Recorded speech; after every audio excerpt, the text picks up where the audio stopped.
बैसाख मास कथा अध्याय 8। जय श्री कृष्णा, राधे राधे। आज आप सुनेंगे बैसाख मास कथा का 8वां अध्याय। उससे पहले आइए श्रवण करते हैं भक्त और भगवान की एक ऐसी पौराणिक कथा जिसके लिए भगवान स्वयं 15 दिनों तक भूखे प्यासे रस्सी से बंधे रहे। महाराष्ट्र के एक गांव में एक ब्राह्मण रहते थे। उनके घर में केवल 4 लोग थे। वो ब्राह्मण, उनकी पत्नी ब्राह्मणी, उनका पुत्र और उनकी पुत्रवधू। उनकी पुत्रवधू बड़ी ही साध्वी और भक्तन थी जिनका नाम था सखुबाई। वह बचपन से ही संत महात्माओं का संग करके निरंतर श्री कृष्ण के चिंतन में तन्मय रहती थी। जैसे गाय कसाई के चक्कर में फंस जाए, वैसे ही साध्वी सखुबाई की शादी ऐसे परिवार में हुई जहां उनकी सास, ससुर और पति तीनों उनके विरुद्ध थे। उनकी सास उन्हें थप्पड़ मारती थी और गालियां भी दिया करती थी। उनके परिवार में सब उनके भजन के विरुद्ध थे, लेकिन सखुबाई ने कभी किसी से कुछ नहीं कहा। उनके पति भी उनके अनुकूल नहीं थे। सखुबाई को बहुत कष्ट दिया जाता था, लेकिन वह एक पल के लिए भी भगवत विस्मरण नहीं होने देती थी। उन्होंने इतनी प्रतिकूलता के बाद भी उन तीनों से द्वेष नहीं किया। उनका जीवन कष्टदायक था, पर उन्होंने कभी किसी से कठोर वचन नहीं बोले। जो मान अपमान, लाभ हानि, जय पराजय, सुख दुख को समान भाव से सहते हुए भगवत स्मरण को करता है, भगवान उसके अधीन हो जाते हैं। सखुबाई को उनके परिवार वाले बहुत सताते थे। सखुबाई को पीटा जाता था, गालियां दी जाती थी, कलेशात्मक व्यवहार किया जाता था, लेकिन सखुबाई के हृदय में विठल ऐसे बसे हुए थे कि इसका उनके ऊपर कोई प्रभाव नहीं पड़ता था। सखुबाई को फटे पुराने कपड़े पहनने को मिलते थे, रूखा सूखा खाने को मिलता था, प्रति क्षण डांट पिटाई होती थी, लेकिन वह हर समय श्री कृष्ण के चिंतन में लीन रहती थी। सखु की दशा पर गांव की स्त्री पुरुषों को बहुत तरस आता था, पर किसी की हिम्मत नहीं होती थी कि कोई उनके परिवार को समझा सके। सखुबाई मन ही मन भगवान कृपा का अनुभव करते हुए सोचती कि कितने कृपालु हैं श्री कृष्ण। यदि मेरे पति, सास या ससुर मुझसे प्यार करते तो श्री कृष्ण के प्यार में बाधा पड़ जाती। एक दिन किसी पड़ोसन ने सखुबाई से पूछा, तू इतना दुख भोगती है, तेरे मायके में कोई नहीं है क्या? ना कोई खबर लेने आता है और ना ही कोई तुम्हारा सहयोग करता है।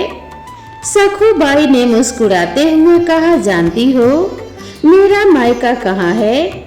मेरा मायका पंढरपुर में है। और मेरे मायके वाले कौन है जानती हो? विठल और रुक्मिणी जी।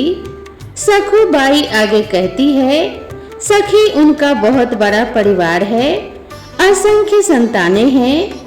मुझे लगता है कि वो असंख्य संतानों की व्यवस्था में मुझे भूल गए हैं, इसीलिए मुझ गरीब की खोज खबर लेने वो नहीं आ पा रहे हैं, पर उनकी मुझ पर बहुत कृपा है। पंढरपुर महाराष्ट्र का एक प्रसिद्ध धाम है। यहाँ एकादशी को बड़ा मेला लगता है, जिसमें भगवान श्री विठल जी के दर्शनार्थ लाखों नर नारी दूर दूर से विठल के नाम का कीर्तन करते हुए, नृत्य करते हुए उत्साह पूर्वक पंढरपुर की यात्रा करते हैं। जब यात्रा का दिन आया तो भक्तों की मंडलियां कीर्तन करते हुए, नाचते हुए पंढरपुर के लिए चारों ओर दल बना बना कर जाने लगे। भक्तों को पंढरपुर जाता देखकर सखुबाई के हृदय का बांध टूट गया। सखुबाई विचार करने लगी, क्या करूं? मेरे प्रीतम का ऐसा बड़ा उत्सव हो रहा है, यदि मैं सास से पूछूंगी तो पिटाई ही होगी। उन्होंने सोचा, सास, ससुर, पति कोई जाने तो देगा नहीं। सखुबाई को पानी भरने के लिए रोज कृष्णा नदी में जाना होता था। उन्होंने घड़ा लिया और कृष्णा नदी में जल भरने के बहाने घर से निकली। प्रेमी भक्तों के संकीर्तन दल को देखकर सखू के हृदय में प्रेम उमड़ पड़ा। पंढरपुर जाने की प्रबल इच्छा करके उन्होंने घड़ा वहीं रख दिया और वह भक्तों की मंडली में चली गई। उन्हें जाते हुए एक पड़ोसन ने देख लिया और दौड़कर उसने उनकी सास को बताया कि उसकी बहू संतों की मंडली के साथ भाग गई है। अब सास और पति ने बड़े बड़े डंडे निकाले और उन्होंने सखू को रोकने के लिए दौड़ लगाई। उन्होंने देखा तो सखूबाई अपने प्रीतम के दर्शन के लिए विशेष इच्छुक थी और भक्तों के बीच में भगवत प्रेम में उन्मत्त हो रही थी। उनकी सास ने उनके बाल पकड़े तथा घसीट के उन्हें बाहर लाई और वहीं उन्हें डंडे से मारना शुरू कर दिया। घर ले जाकर तीनों ने मिलकर उनकी खूब पिटाई की। सखूबाई सिर्फ हे विठल हे कृष्ण गोविंद कहती रही। उनकी सास ने कहा यह तो मामूली मार है, इससे ये मानने वाली नहीं है। इसे ऐसा पीटो कि ये चलने के लायक न रहे, वरना ये फिर से भाग जाएगी और पंढरपुर की यात्रा करेगी।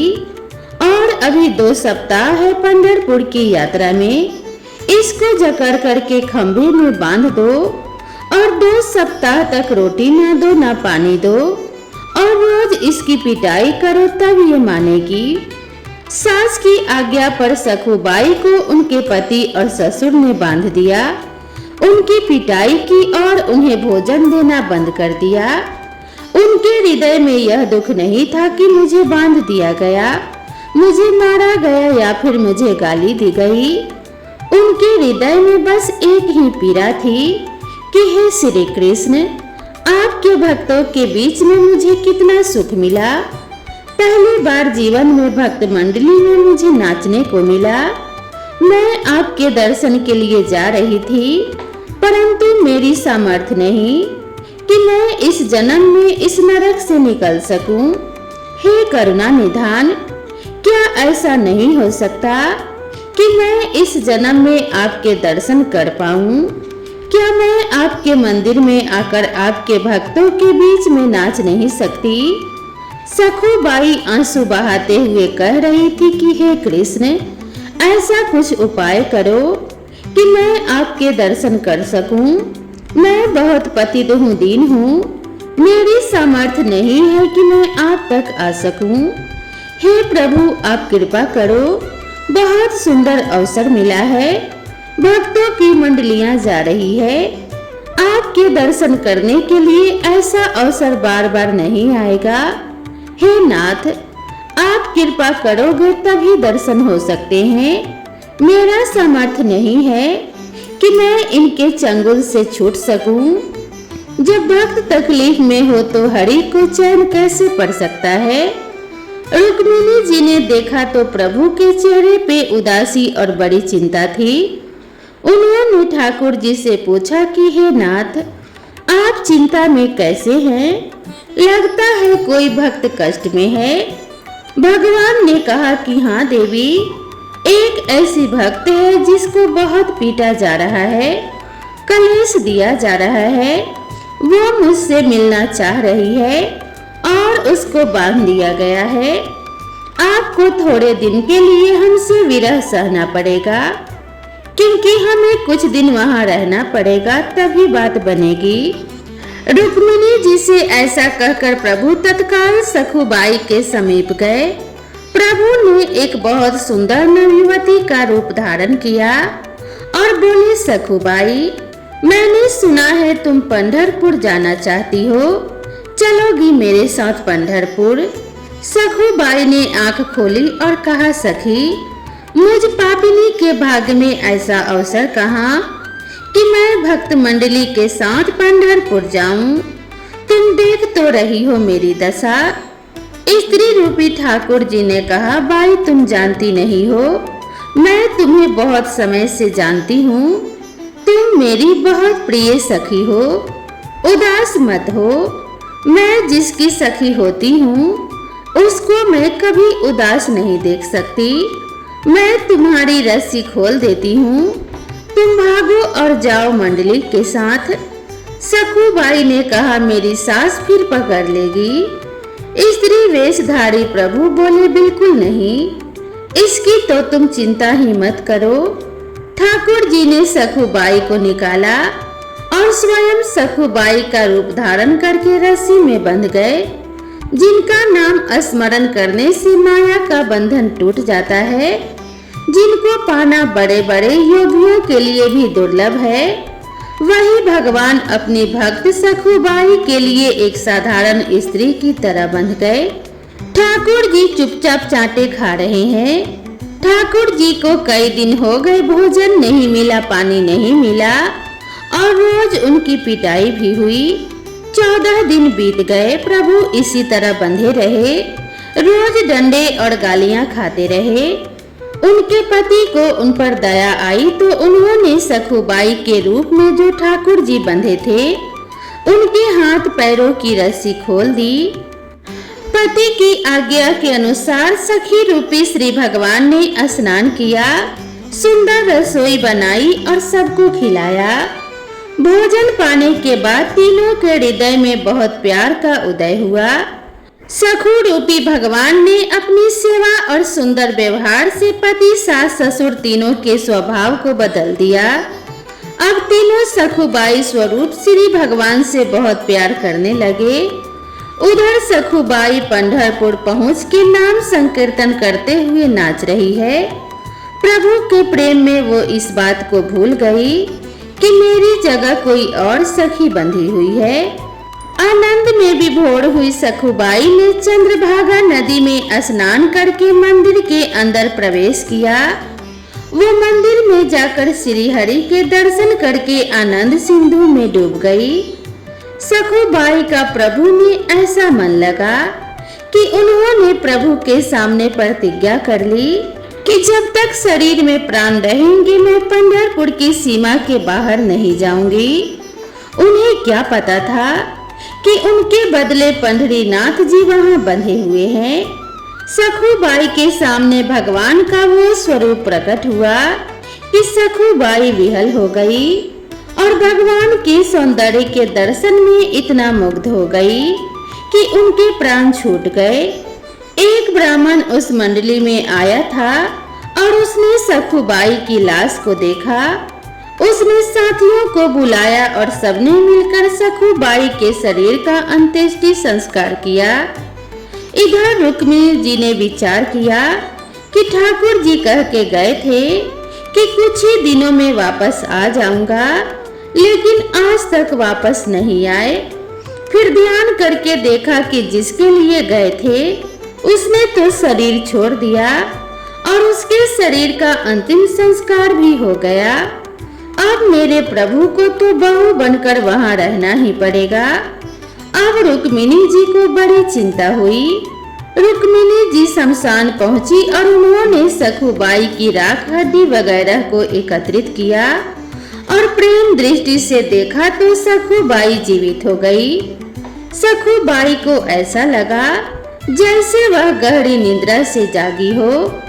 रात के स्वप्न में रुक्मिणी जी ने सखुबाई से कहा, देखो पुत्री, तुम्हारा प्रण पूरा हुआ। तुमने कहा था कि जब तक इस शरीर में प्राण रहेंगे मैं पंढरपुर की सीमा के बाहर नहीं जाऊंगी। तुम्हारा वह शरीर तो जल गया, अब तुम लौट जाओ। मेरे प्रीतम तुम्हारे रूप में तुम्हारे घर पर हैं।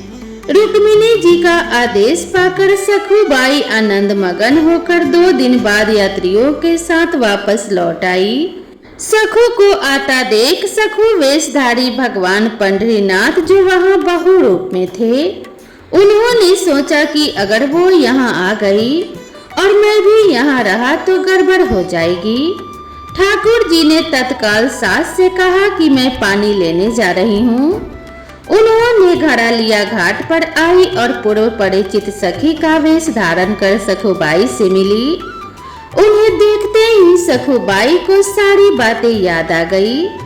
सखुबाई ने दौड़ करके उन्हें हृदय से लगाया और कहा, सखी, आपकी कृपा से मुझे पंढरपुर जाने का मौका मिला। मुझे मेरे ठाकुर जी के दर्शन हुए। उनके चरणों को पकड़ लिया और बोली, बहन, तुम्हें बहुत कष्ट भोगना पड़ा होगा मेरी वजह से। ठाकुर जी ने कहा कि तुम चिंता मत करो, तुम सखी हो गई हो ना। सखुबाई ने कहा कि हाँ सखी। ठाकुर जी ने कहा, मुझे कोई कष्ट नहीं हुआ। यदि तुम्हें सुख मिला तो हर कष्ट मेरे लिए सुखमय है। तुम ये घड़ा लो, इसमें जल भरो और घर जाओ। सखुबाई घड़ा भरकर अपने घर को गई और ठाकुर जी अंतर ध्यान हो गए। सखुबाई घड़ा उठाकर घर पहुंची और अपने काम में लग गई।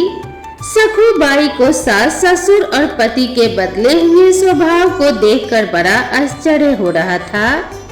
दूसरे दिन वो ब्राह्मण अर्थात जिसने सखुबाई के शरीर का अंतिम संस्कार किया था वो वापस आया और उसने सखुबाई के घर पहुंचकर कहा कि मैं एक खबर देने आया हूँ। तुम्हारी बहू पंढरपुर गई थी, जहाँ ठाकुर जी के दर्शन करके उसके प्राण निकल गए और हम सब ने उसके शरीर का अंतिम संस्कार कर दिया। परिवार वालों ने कहा कि हमारी बहू तो घर के अंदर है। आवाज लगाई, सखुबाई सामने आ गई। सखुबाई को देखकर ब्राह्मण के होश उड़ गए। ब्राह्मण के बहुत कहने पर उन्होंने सखुबाई को अपने पास बुलाकर पूछा कि हमने तुम्हें यहाँ बांध कर रखा था, लेकिन ये कहते हैं कि तुम पंढरपुर में गई और वहाँ मर गई। ये कैसी बात है? सखुबाई ने कहा कि जो ये कह रहे हैं बिल्कुल सत्य है। जिस समय आपने मुझे बांध कर रखा था उसी समय कोई नवयुवती स्त्री आई थी और उसने मेरी सहायता की और मुझे खोल दिया। मैं भक्तों के साथ पंढरपुर गई और वो यहाँ बंधी रही। मुझे तो वहाँ भेज दिया और स्वयं आपका प्रतिकूल व्यवहार सहती रही। मैं पंढरपुर गई थी, वहाँ एक दिन में बेहोश भी हो गई थी। बाद में मुझे मालूम हुआ कि मैं मर गई थी और मेरे शरीर को जलाया गया था, पर रुक्मिणी जी ने मुझे फिर से जिंदा कर दिया और वापस भेज दिया। मैं जब नदी के पास आई तो वह युवती जिसने मुझे खोला था वो मुझे घड़ा देकर के चली गई। आप लोग जानते हैं वो युवती कौन थी? सास ससुर और पति ने कहा, हमें तो पता नहीं। सखुबाई ने कहा, जब वो चली गई तो मुझे पता चला कि वो मेरे पांडुरंग विठल ही थे। आप लोगों का बड़ा सौभाग्य है कि आपको मेरे इष्ट देव के दर्शन हो गए। यह सुनते ही सखुबाई के सास ससुर और पति उनके चरणों में गिर पड़े और कहा कि हमने तुम्हें पहचाना नहीं। हमारे घर में ऐसी परम भक्त परम साध्वी रहती है जिसके अधीन श्री भगवान है। हमने तुम्हें बहुत सताया, हम पर कृपा करो। संत सखुबाई ने सास ससुर और पति को भक्ति का उपदेश दिया। तीनों भजन परायण होकर सखुबाई की कृपा से भागवत धाम को प्राप्त हुए। यदि उपासक भक्ति मार्ग में आगे बढ़ रहा हो और उसके जीवन में प्रतिकूलता आए तो उसे आनंदित होना चाहिए कि अब हरि जल्दी ही आने वाले हैं। जब जब प्रतिकूलता किसी भक्त के जीवन में आई तो भगवान का ऐसा अवतार हुआ जो ना तो पुराणों में लिखा है और ना ही शास्त्रों में। हरि हमें हर क्षण देख रहे हैं। कभी निराश मत होना, चाहे जितना दुख कलेश आए। आपको दुख कलेश देने वाले व्यक्ति को कभी कलेश देने का विचार मत करना, आनंदित होकर सहना, तो हरि आप पर कृपा करके आएंगे और आपको हृदय से लगा लेंगे। इससे हमारा जन्म जन्म का दुख दूर हो जाएगा। तो प्रेम से बोलिए भगवान श्री कृष्ण की जय। हरे कृष्णा, राधे राधे। अब आइए श्रवण करते हैं आज का अध्याय। यमराज जी ने ब्राह्मण को कथा सुनाते हुए कहा कि हे ब्राह्मण, पूर्व काल की बात है। माहिरथ नाम से विख्यात एक राजा हुआ करते थे। उन्हें अपने पूर्व जन्म के पुण्य के फल स्वरूप प्रचुर ऐश्वर्य और सुख संपत्ति की प्राप्ति हुई थी, परंतु राजा राज्य लक्ष्मी का सारा भार मंत्री पर रखकर स्वयं विषय भोगों में आसक्त हो रहे थे। वे ना तो प्रजा की ओर दृष्टि डालते थे और न ही धन की ओर। यहाँ तक कि राजा धर्म और अर्थ से भी धीरे धीरे विमुख हो रहे थे। उनकी वाणी और उनका मन कामिनियों की पीड़ा नहीं सहन कर सकता था। राजा के पुरोहित का नाम कश्यप था। जब राजा को विष में रपटे हुए बहुत दिन व्यतीत हो गए, तब पुरोहित ने मन में विचार किया कि जो गुरु मोहवश राजा को अधर्म से नहीं रोकता है, वह भी उसके पाप का भागीदार बनता है। यदि समझाने पर राजा अपने पुरोहित के वचनों की अवहेलना करता है, तब पुरोहित निर्दोष हो जाता है। उस दशा में राजा ही उन सारे दोषों का भागीदार बन जाता है। ऐसा सोचकर उन्होंने राजा से धर्मानुकूल वचन कहे। गुरु कश्यप ने राजा से कहा कि हे राजन, मैं तुम्हारा गुरु हूँ, अतः धर्म और अर्थ से युक्त मेरे वचनों को सुनो। राजा के लिए सबसे बड़ा धर्म होता है कि वह अपने गुरु की आज्ञा का पालन करे। गुरु की आज्ञा का आंशिक पालन भी राजाओं की आयु, लक्ष्मी और सुख को बढ़ाने वाला होता है। हे राजन, तुमने दान के द्वारा कभी ब्राह्मणों को तृप्त नहीं किया, भगवान श्री विष्णु की आराधना नहीं की, कोई भी व्रत, तपस्या अथवा तीर्थ भी नहीं किया। हे महाराज, कितनी दुख की बात है कि तुमने काम के अधीन होकर कभी भगवान का नाम भी स्मरण नहीं किया। अबलाओं की संगति में पड़कर विद्वानों की संगति नहीं की। जिसका मन स्त्रियों ने हर लिया, उसे अपनी विद्या, तपस्या, त्याग, नीति और विवेकशीलता से भला क्या लाभ हुआ। एकमात्र धर्म सबसे महान और श्रेष्ठ होता है। राजन, जो मृत्यु के बाद भी साथ जाता है, शरीर के उपयोग में आने वाली जितनी भी वस्तुएं हैं, वे सब तो नष्ट हो जाने वाली हैं। धर्म की सहायता से ही मनुष्य दुर्गति से पार हो जाता है। राजन, क्या तुम नहीं जानते कि मनुष्य के जीवन का गिलास जल की उतार तरंगों के समान चंचल और अनित्य होता है, जिनके लिए बिना पगड़ी और मुकुट होता है। सत्य और धर्म ही दीन के कुंडल हैं और त्याग ही जिनके कंगन हैं। उन्हें जड़ आभूषणों की भला क्या आवश्यकता। मनुष्यों के निर्जीव शरीर को काट कर पृथ्वी पर फेंक दिया जाता है और उसके बंधु बांधव फिर कर चले जाते हैं। केवल धर्म ही है जो उसके पीछे पीछे साथ जाता है। सब कुछ जा रहा है, आयु भी प्रतिदिन छीन हो रही है और यह जीवन भी लुप्त होता जा रहा है। ऐसी अवस्था में राजन, फिर भी तुम क्यों मुकुर भागते हो। स्त्री, पुत्र आदि कुटुंब, शरीर तथा द्रव्य संग्रह, ये सब पराये हैं, अनित्य हैं, किंतु पुण्य और पाप अपने हैं। जब एक दिन सबको छोड़कर तुम्हें व्यवस्था पूर्वक जाना है, तो तुम अंत में फंसकर अपने घर का अनुष्ठान क्यों नहीं करते, अपने धर्म का पालन क्यों नहीं करते। हे राजन, मरने के बाद उस दुर्गम पथ पर अकेले कैसे जा सकोगे, जहाँ न ठहरने के लिए स्थान है, न खाने योग्य वस्तु है, न पीने का पानी है, न कोई खर्च और न कोई राह बताने वाला गुरु है। यहाँ से प्रस्थान करने के बाद तुम्हारे पीछे कुछ भी नहीं जाएगा, केवल साथ जाएंगे तो पाप और पुण्य जो तुमने अपने जीवन में कमाए हैं, ये सब तुम्हारे पीछे पीछे ही जाएंगे। इसीलिए हे राजन, तुम अब आलस्य छोड़कर वेदों और स्मृतियों में बताए कि देश और कुल के अनुरूप हितकारी कर्म का अनुष्ठान करो, राजधर्म का पालन करो, धर्म और सदाचार का सेवन करो। अर्थ और काम भी यदि धर्म से रहित हो तो उनका भी एक क्षण में परित्याग कर देना चाहिए। राजन दिन रात इंद्रिय विजय रूपी योग का अनुष्ठान करना चाहिए, क्योंकि जितेंद्र राजा ही एकमात्र अपनी प्रजा को वश में रख सकता है। लक्ष्मी अत्यंत प्रलोभ अर्थात चतुर रमणी होती है, जो कि कटाक्ष के समान चंचल होती है। विनय और गुण धारण करने से ही वह राजाओं के पास दीर्घ काल तक ठहर पाती है। जो अत्यंत कमजोर और घमंडी होते हैं, जिनका सारा काम बिना विचारे ही होता है, उन मूर्ख राजाओं की संपत्ति उनकी आयु के साथ नष्ट हो जाती है। व्यसन और मृत्यु में व्यसन को सबसे अधिक कष्टदायक बताया गया है। व्यसन में पड़े हुए राजा की अधोगति होती है, और जो व्यसन से दूर होता है वह स्वर्ग लोक में जाता है।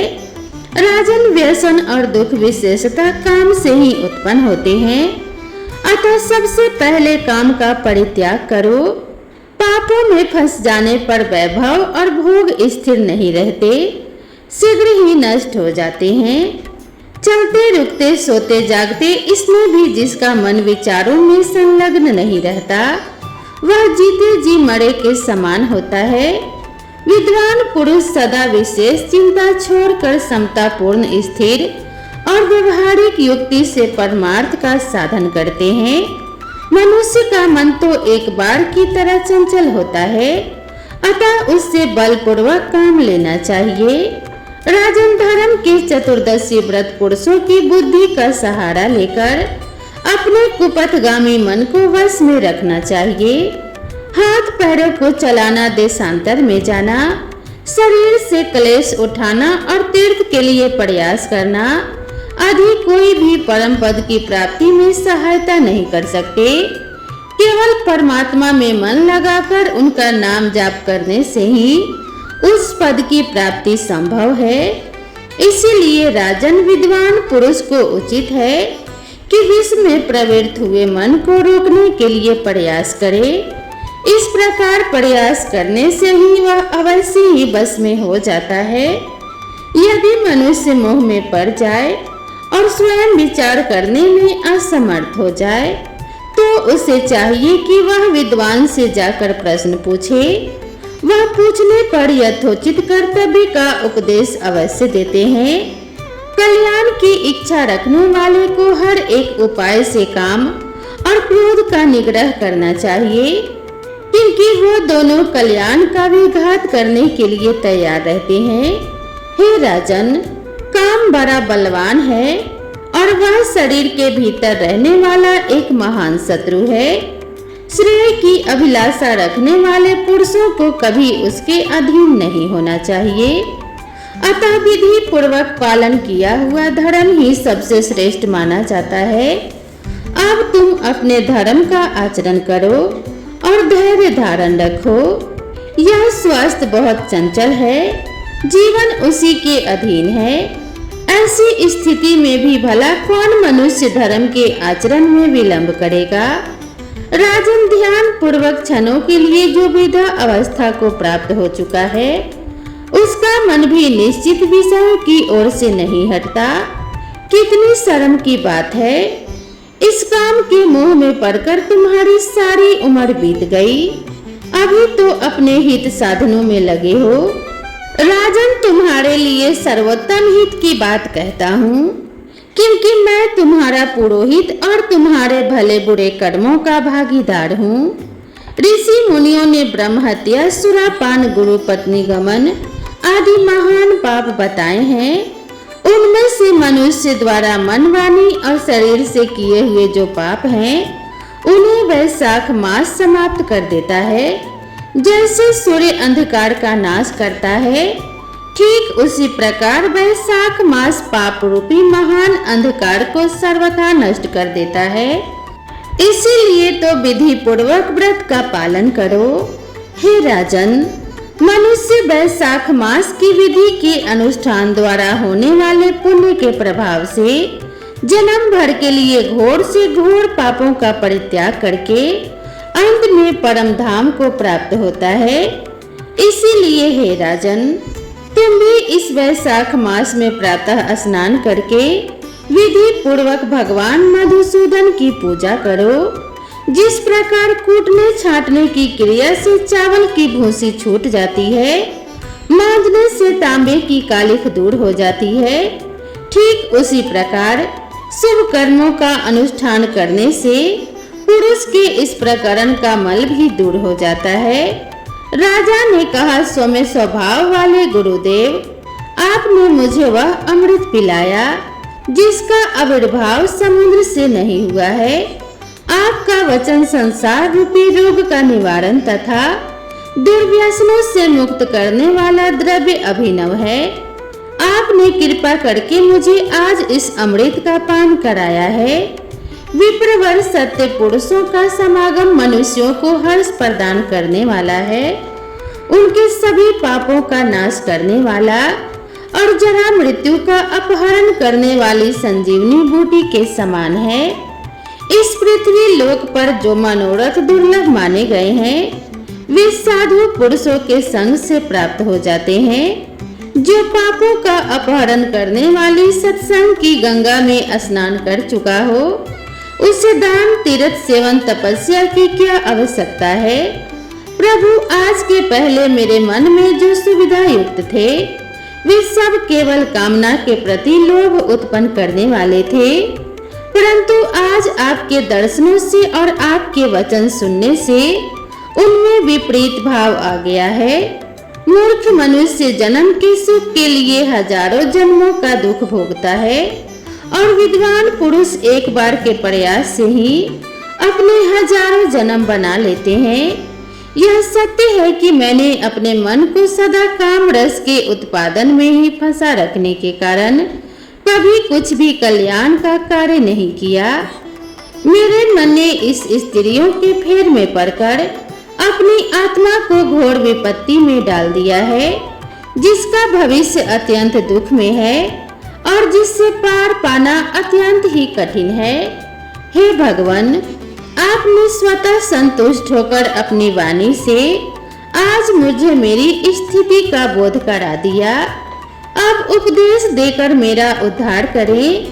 पूर्व जन्म में मैंने कोई पुण्य किया होगा जिससे आपने मुझे बोध कराया है। विशेषतः आपके चरणों की धूलि से आज मैं पवित्र हो गया हूँ।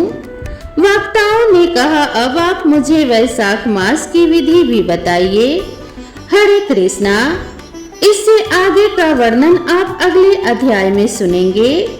दोस्तों, अगर यह वीडियो आप सभी को पसंद आई हो तो वीडियो को एक लाइक करके चैनल को सब्सक्राइब करना ना भूलें। भगवान श्री हरि विष्णु और माता लक्ष्मी की कृपा आप सभी के ऊपर बनी रहे।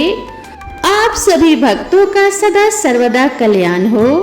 इसी मंगल कामना के साथ आप सभी से विदा लेते हैं।